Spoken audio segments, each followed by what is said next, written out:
Someone is howling like a dog, barking. I've always thought water, this sort of salted cyan, only hugged the shores of humid islands. Here, the air is like inhaling the scent of rain. If I closed my eyes, I'd fall away.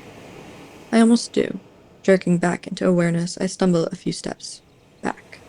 A hand on my shoulder steadies me instinctively. I'm a good few feet from the cliff's edge. The sight of the sea so far below is disorienting.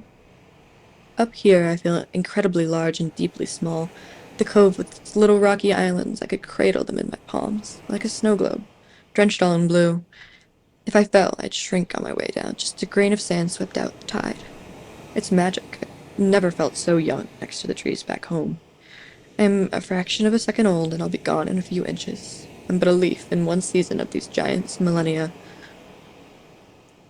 I press the shutter. The camera whirs as it advances the roll of film to the next frame. Why waste your time and money on film? Aren't you gonna have to wait months to even see the picture? Hen asks.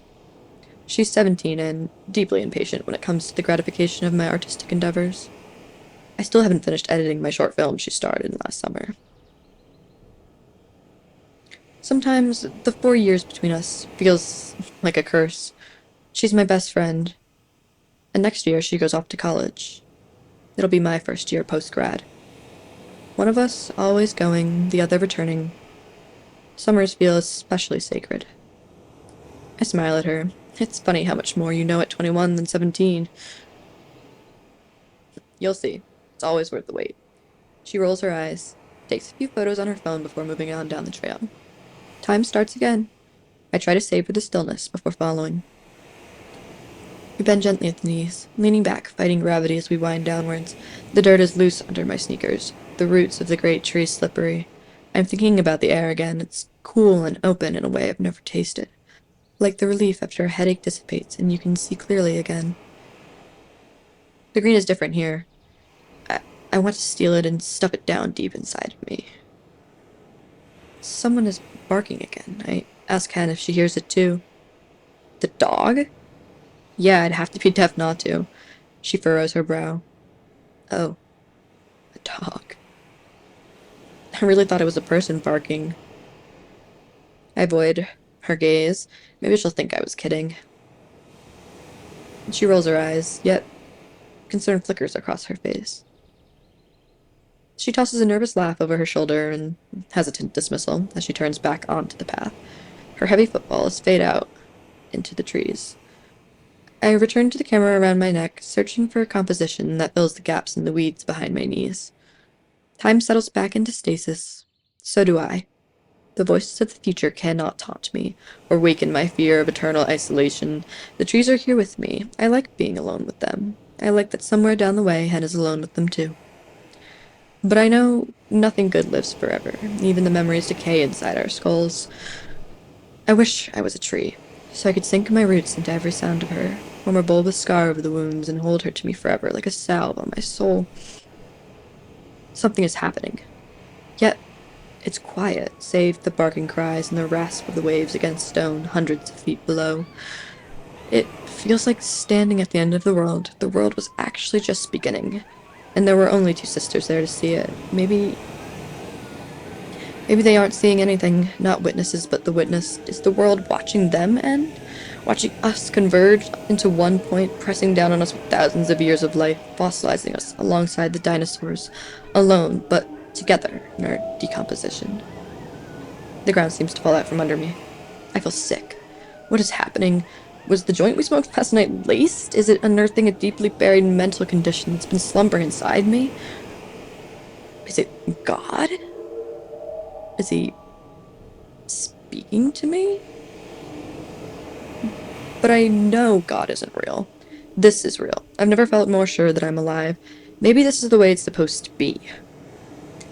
I don't realize I've been pacing in a circle until the ground rushes up to meet me. The shock of the cool, wet, spongy earth under my cheek is enough to break the spiral I've thought myself into. Inhale. Exhale. Taste the pine in the air. Reorient myself for a moment. And then it's almost as if someone flipped a switch on the currents inside me, the flow corrected. I can see again. I don't see Hen. When did she leave? Did she leave? Was she ever here? Did I push her? Did she jump? Oh God, oh God, oh God, God isn't real. I am real. She is real. Hen? My voice seems to snag in the branches of the trees. It doesn't carry very far before it drops, tumbles off the edge. I can hear the barking again. It's deeply desperate, impossible to ignore. The ocean stretches on and on and on and on. The cliffs stretch down and down and down and down. The barking goes up and up and up. Something pulls me to my feet, guiding me back the way we came. There's a dog, a collie, leash knotted around a root. At the summit of a trail that also leads down and down and down, the barking stops. The dog sits. I step off the path and crouch. Leaving space between us, I stretch my hand halfway, palm up. Hello, sweet girl. Did someone leave you out here all alone? She doesn't seem to see me. She's crying. A tear slips down her silky cheek. Sobbing now, big, great human sobs rattling as she inhales and exhales. She's tugging on the leash, pawing at the ground, straining at the path. Is someone down there? Are they hurt? Unconscious? Dead? Without her here, though, I'm suddenly level-headed. Maybe the owner's just resting along the trail. Better safe than sorry, I decide. Her collar has tags. Bronzed and weathered, she lets me take them in my palm. Flip them over. There's a phone number, partially rubbed away. Is it a 6 or an 8? I try both. Nothing but dial tone. My chest feels tight. I'm probably overreacting. I flinch. The dog has pressed her cold, wet nose between my eyes. Leaning back, I look into hers. The world tunnels around me, the air siphoned from my lungs, or maybe I'm just holding my breath. Hers is hot on my cheeks. Cheeks still bearing tear tracks that slick down her fur in little sunken rivers. Her eyes, though, they're green. Not quite the same as our mother's green, nor Maggie's, or Flynn's. Not a warm hazel like Walt's, nor father's, nor mine. Hen.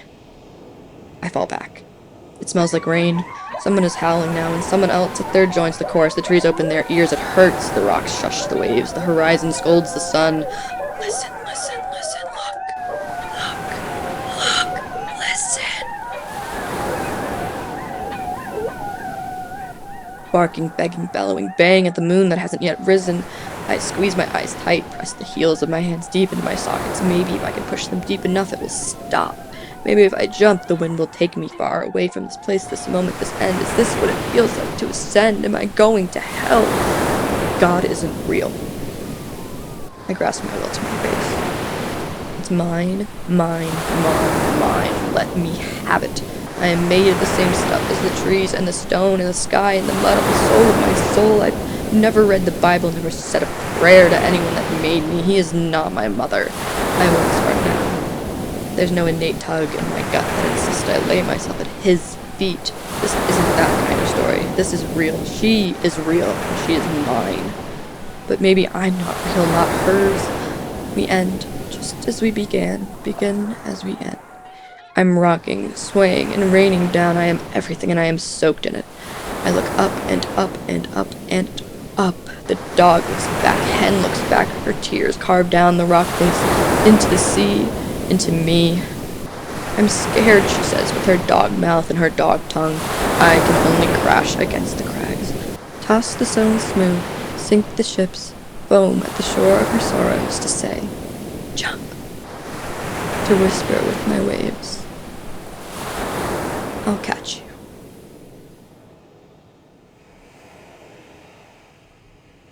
A man hunches over, hands on his knees, t-shirt drenched in sweat. He's reached the top of the cliff overlooking the sea. His dog sits, watching. Thanks for waiting. Sorry you couldn't come with. He pats her head, unties her leash. Later, someone will ask. And he will answer. They've always been green. Mine are blue.